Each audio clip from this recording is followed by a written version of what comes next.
They tell you that peace is beautiful, that once you find it, life becomes light, calm, and effortless.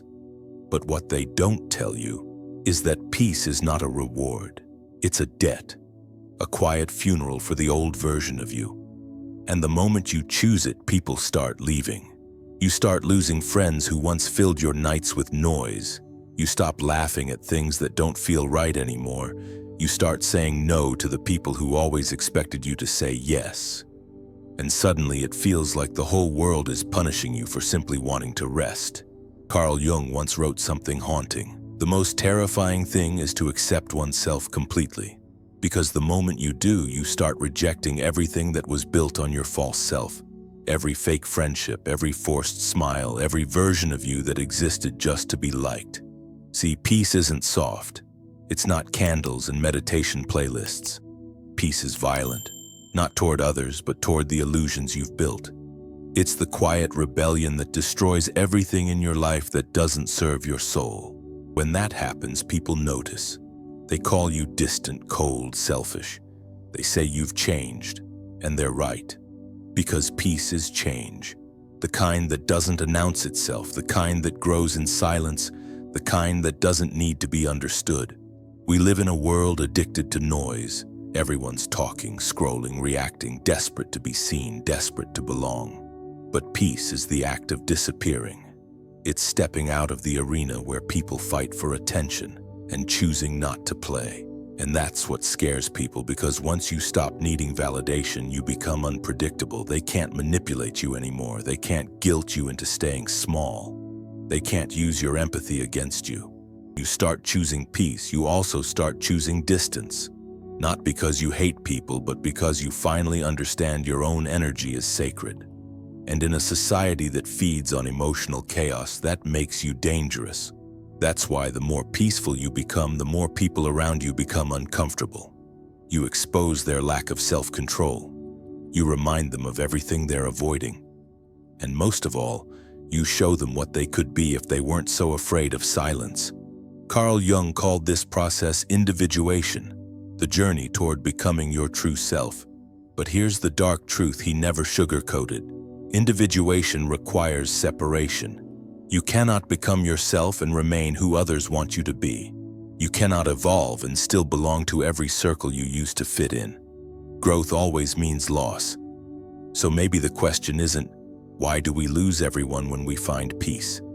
Maybe the real question is, why were those people around us only when we were broken? Because the truth is, the peaceful version of you doesn't serve the chaotic world they live in.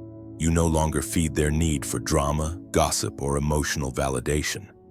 And that's why peace feels lonely at first. It's not because you've done something wrong. It's because you've finally stopped playing a role in someone else's script. This video isn't about finding peace. It's about surviving it. It's about understanding why stillness feels like death in a culture that worships noise. And why Carl Jung believed that the road to peace always begins with destruction. Because to choose peace is to choose truth, and truth has never been popular. Have you ever noticed how people only love you when you fit their idea of who you should be? When you're available, entertaining, reactive. When your chaos keeps their own lives interesting? But the moment you stop playing that role, the silence begins. That silence is not peaceful. It's heavy. It's the sound of realization.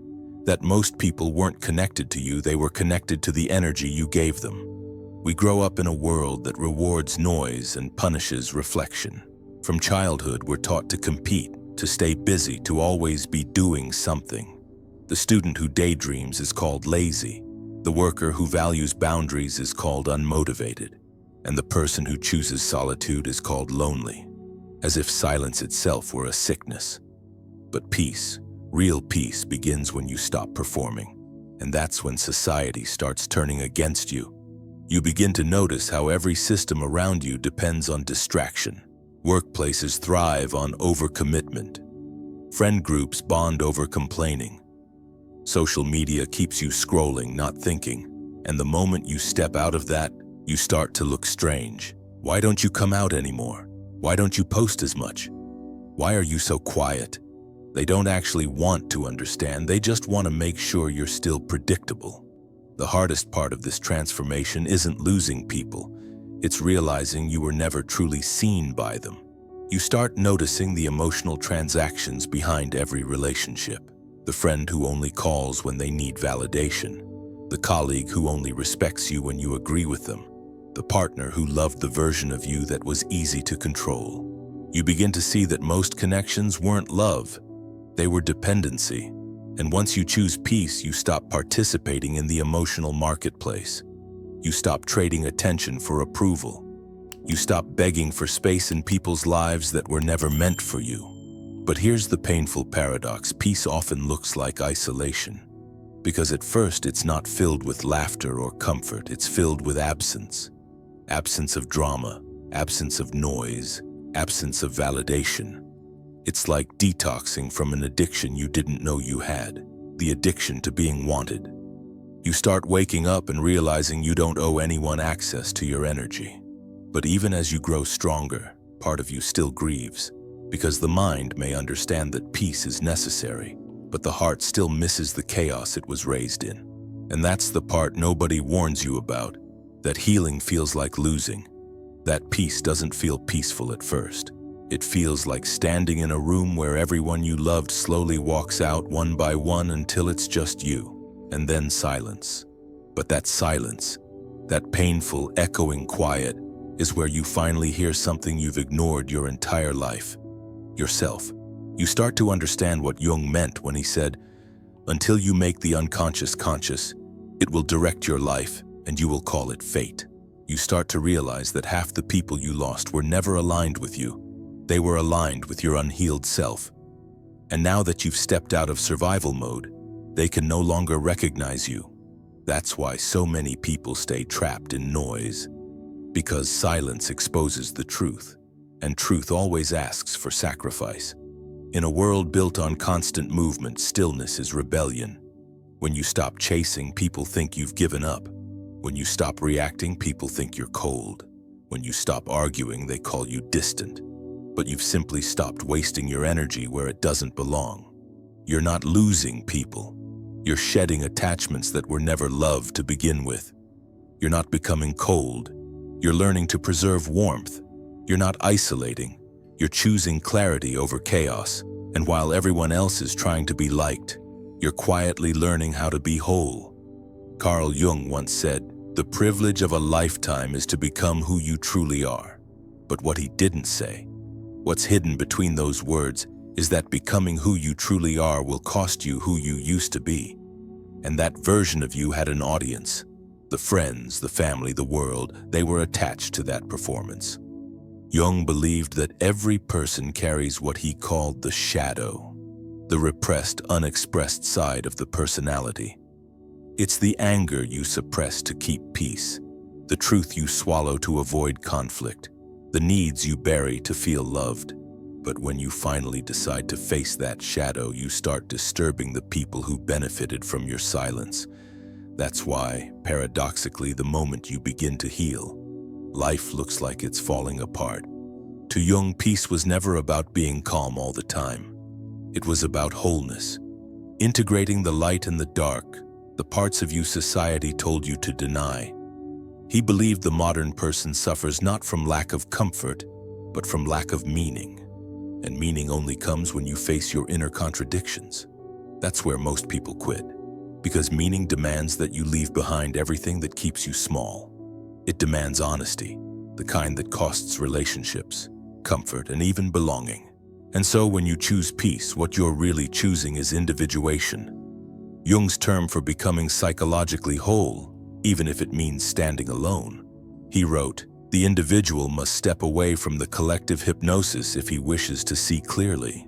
That hypnosis, that's the modern condition.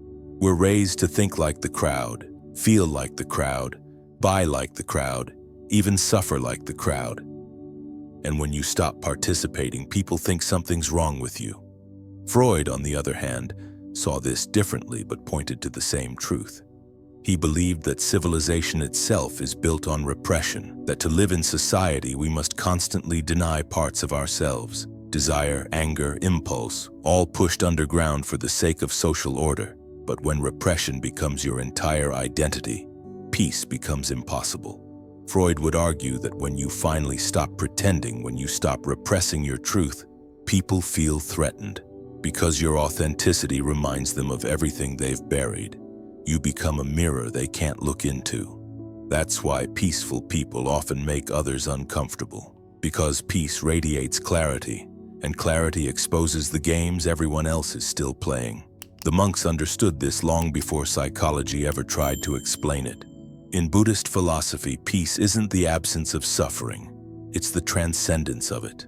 The monks spend years stripping away attachment not because they hate the world, but because they've realized attachment is what makes suffering multiply. They say, let go or be dragged. The same truth Jung taught in psychological language. When you hold on to identities that no longer serve you, the people pleaser, the caretaker, the achiever, you end up sacrificing peace for approval. And every time you compromise authenticity for acceptance, your shadow grows darker. So when you finally stop, when you say enough, the shadow begins to integrate, and peace begins to emerge. But peace requires loss. Because you can't hold on to both authenticity and attachment. You can't heal and still play small. You can't choose freedom and still beg to be understood by those who never will. That's why Jung said, loneliness does not come from having no people around you, but from being unable to communicate the things that seem important to you. It's not that peaceful people are antisocial. It's that they outgrow the conversations that once defined them. The gossip, the drama, the emotional chaos.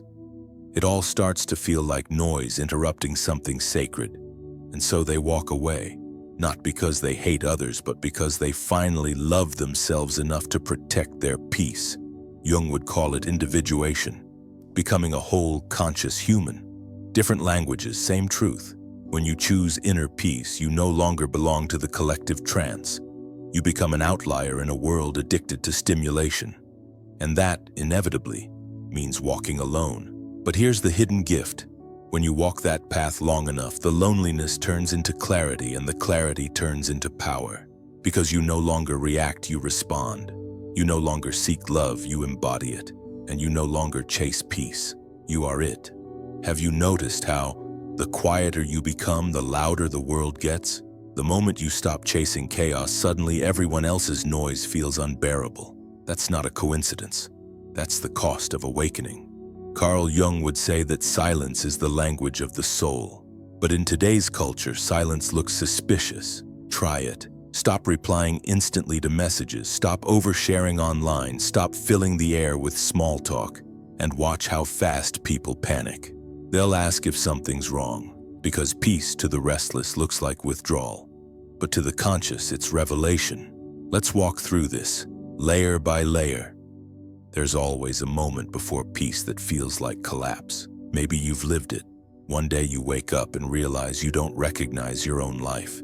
You've been saying yes when you wanted to scream no. You've been smiling in rooms that drain your spirit. You've been chasing belonging in places that only tolerate you when you're convenient. That's the breaking point Jung called the death of the persona, when the mask cracks under the weight of your truth, and it's terrifying. Because society teaches you that losing people means failure. But what if it's the opposite? What if losing them is what makes you real again? Freud said that neurosis, the quiet anxiety most people carry, comes from repressing your instinct, from wanting something but pretending you don't, from feeling something deeply but acting like you're fine. And when you stop repressing, the energy that once went into pretending becomes free, raw, uncomfortable, alive. That's when peace begins to grow roots. Second layer is the detachment test. Once you start healing, the universe seems to test you. The invitations start coming. Arguments, gossip, drama, manipulation, all the things you used to feed on emotionally. And you'll feel the pull. You'll want to step back in, to explain yourself, to prove you've changed. But that's not peace, that's ego wearing a halo. If you pick up every stone thrown at you, you'll never reach the mountain. That's what letting go really means. Not numbness, not avoidance, but disciplined detachment. The ability to see someone's chaos and not make it your own. Carl Jung framed it differently. Every time you react instead of respond, you're being ruled by an old wound, and until you face it, peace will always feel temporary. That's why people start losing others during healing. Because the moment you stop mirroring their dysfunction, they can no longer find themselves in you. You stop feeding the narrative, and suddenly you're distant, different, cold. But you're not cold. You're calm. And calmness terrifies those who rely on conflict to feel alive. The next one is the mirror effect. Here's where it gets even more interesting. When you reach inner stillness, you become a mirror that reflects others' restlessness. And most people don't like what they see. Imagine someone looking into perfectly still water. For the first time, they see their own reflection clearly. That's what peaceful people do. They make others confront the truth they've been avoiding.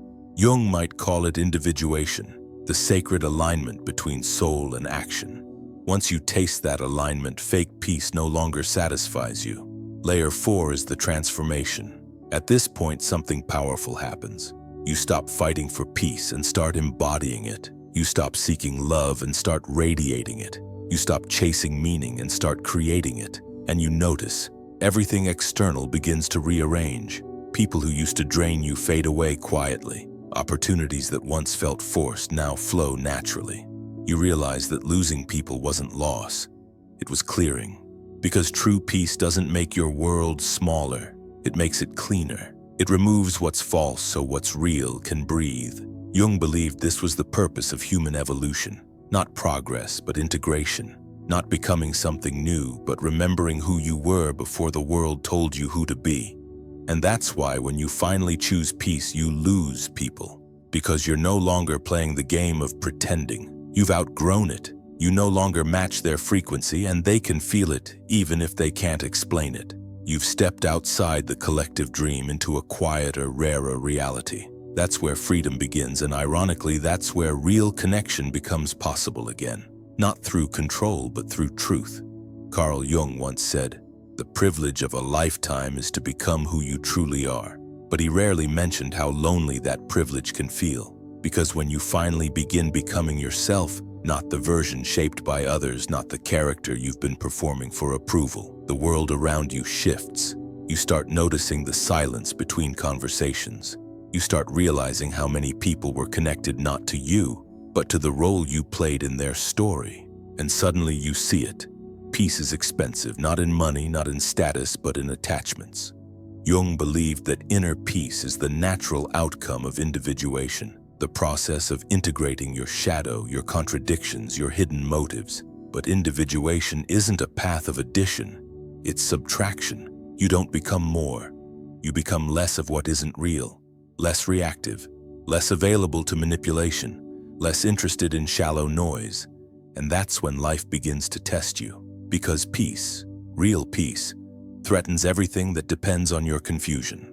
Friends may drift. Old habits lose their taste. You might even question who you are without the chaos that once defined you. That's the sacred silence Jung warned about, the moment after awakening where your old world collapses before the new one is built. It feels empty, but it isn't. It's space, space for authenticity to emerge. The same stillness that once scared you becomes your home. Jung described this as standing in the tension of opposites. He meant that peace is not found by escaping the world, but by holding both sides of yourself, light and dark, without denial. Peace isn't the absence of conflict. It's the ability to remain centered within it. That's why we tend to lose people when we find peace. Because peace doesn't argue, it doesn't beg, it doesn't chase validation. It simply stands, calm, unbothered, unshakable. And in that stillness, every false connection falls away on its own. You start seeing who was drawn to your wounds and who is drawn to your wholeness. The difference is night and day. Jung said that until you integrate your shadow, you will keep projecting it onto others. But once you've faced it, once you've looked into your own darkness without flinching, something changes. You stop judging others for their chaos because you've made peace with your own. You stop needing control because you no longer fear uncertainty. You stop running from endings because you understand that loss is just life rearranging itself for your growth. This is the maturity Jung spoke of, psychological adulthood, the ability to stay awake in a sleeping world. So if you're in that stage right now, if you've lost people, if your circle feels smaller, if your quiet feels misunderstood, know this: you are not falling apart. You are being refined. You're not lonely. You're early. You've stepped ahead of the noise into a frequency few can handle yet, and someday those who are ready will meet you there, not for who you were, but for who you've become. That's the essence of Jung's wisdom. Peace doesn't isolate you, it reveals who's meant to walk beside you. Now take a breath. Look around your room, feel the silence. That's not emptiness, that's clarity, that's your soul finally audible. And if this spoke to you, if something inside you whispered, "Yes, this is me," don't let that moment fade. Follow it, feed it, because awakening isn't something you watch, it's something you live. So stay curious, keep exploring. Watch the next video, not to escape your reality, but to understand it deeper. Let's keep walking this quiet, uncommon path together, where peace isn't an ending, it's a beginning.